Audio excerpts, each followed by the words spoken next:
Hello, bachcho. Let's read this question. Question says a series of hyperbola is drawn having a common transverse axis of length 2a. Then the locus of a point P on each hyperbola such that its distance from the transverse axis is equal to its distance from the asymptote is. चलिए तो हमको locus बताना है। किस चीज का locus बताना है हम डायग्राम से समझते हैं। हमको बोल रखा है एक बहुत सारे पैराबोला है जिसमें ए तो सेम है ना, length of transverse axis 2a है, मतलब एक्स स्क्वायर अपॉन में ए स्क्वायर है माइनस वाई स्क्वायर अपॉन में जो बी है वो वेरिएबल है। बी वेरिएबल है, अलग अलग बी की वैल्यू के लिए अलग अलग हाइपरबोला आ जाएगा। पहली बात अपनी हुई है ना, जहाँ पे बी क्या है अपने लिए वेरिएबल है, अलग अलग बी की वैल्यू के लिए अलग अलग हाइपरबोला हमको मिल जाएगा। अब हमको बोल रखा है कि इस हाइपरबोला पे हमने एक पॉइंट लिया है, वो पॉइंट है एच कॉमा के। क्यों? क्योंकि उस पॉइंट का हमको लोकस बताना है, तो इस पॉइंट को हमने एच कॉमा के मान लिया। अब इस पॉइंट से जो ट्रांसवर्स एक्सिस की डिस्टेंस है, अगर मैं इस पॉइंट को एन बोल दूं तो ट्रांसवर्स एक्सिस की जिस डिस्टेंस है मतलब पी एन, वो डिस्टेंस किसके इक्वल है? वो डिस्टेंस एसिम्पटोट से जो डिस्टेंस निकालोगे उसके इक्वल है। तो ये एसिम्पटोट हमने मानी, इस एसिम्पटोट से जो डिस्टेंस निकालोगे उस डिस्टेंस के इक्वल है। ये दोनों डिस्टेंस बराबर है, ठीक है।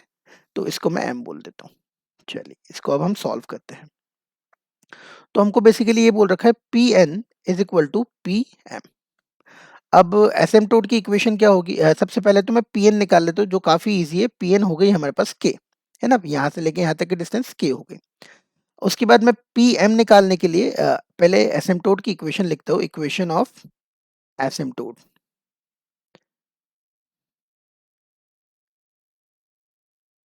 है ना, इक्वेशन ऑफ एसिम्पटोट। तो मैं एक इक्वेशन लिख रहा हूँ यहाँ पे, X upon A minus Y upon B is equal to 1 0, that is B X minus A Y equal to 0।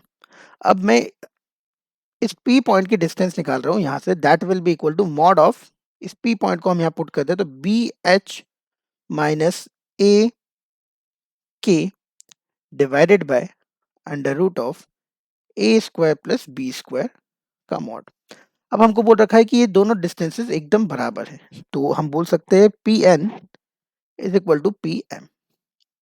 तो ये हम बराबर कर देंगे तो k is equal to B H minus A के मॉड अपॉन में under root of A square plus B square.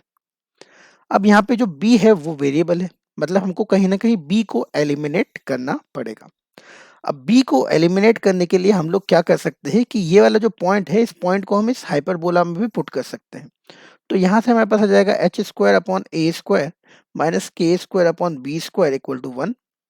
यहाँ से हम बी स्क्वायर की वैल्यू निकाल सकते हैं और इधर पुट कर सकते हैं। चलिए तो वो वैल्यू निकालने के पहले मैं इसको क्रॉस मल्टीप्लाई करके स्क्वायर कर देता हूँ। तो क्रॉस मल्टीप्लाई करा और स्क्वायर कर दिया तो A square plus B square into K is equal to B square H square plus A square K square minus 2ab ठीक है। अब यहाँ से आप देखेंगे तो ये एच स्क्वायर के स्क्वायर ए स्क्वायर और के स्क्वायर ए स्क्वायर कैंसिल होगा, तो बी स्क्वायर के स्क्वायर यहाँ बचेगा, यहाँ पे बी स्क्वायर एच स्क्वायर बचेगा और यहाँ पे माइनस 2ab एच और के बचेगा, ठीक है। पूरे में से आप देखिए b कैंसिल हो जाएगा, तो ये b और ये b अपना यहाँ पे कैंसिल हो गया। तो इस b को लेफ्ट हैंड साइड ले आते हैं और डिवाइड कर देते हैं, तो b will be equals to 2a h k divided by H square minus K square, ठीक है। इसको अगर मैं बोलूँ फर्स्ट इक्वेशन, तो b की वैल्यू को हम पुट कर देते हैं फर्स्ट इक्वेशन में। जैसे ही हम फर्स्ट इक्वेशन में b की वैल्यू को पुट करेंगे हमारे पास h और k में आंसर आ जाएगा। चलिए इसको सेकंड पेज पे करते हैं। तो देखिएगा ध्यान से, b की वैल्यू है 2a h k upon H square minus K square, जो यहाँ से अपन ने निकाली है, ठीक है। इसको इधर पुट कर देते तो H square upon A square minus K square upon B square है यहाँ पे, है ना, यहाँ पे मैंने ए स्क्वायर लिख दिया, हाँ ए स्क्वायर बी स्क्वायर की वैल्यू, तो इसके स्क्वायर देखिएगा ध्यान से क्या लिख रहे हैं, मैं 4a square H square K square 4a² h² k², divide में आएगा h² माइनस k² का होल स्क्वायर, है ना, क्योंकि इसका स्क्वायर किया हमने, इज इक्वल टू 1। देखिए k² कैंसिल, ये एलसीएम आप ले लोगे तो एलसीएम आ जाएगा यहाँ पे 4a² h², इधर h² 4 का मल्टीप्लाई होगा तो 4h⁴ minus h² minus k² का whole square is equal to 1। इसको क्रॉस मल्टीप्लाई करके सेम साइड ले आते हैं तो 4h² माइनस 4a² h², इसको क्रॉस मल्टीप्लाई कर दिया और इधर ले आए, और इस वाले को दूसरी साइड ले गए तो h² minus k² whole square. h को मैं अब x लिख दूंगा और k को मैं अब y लिख दूंगा।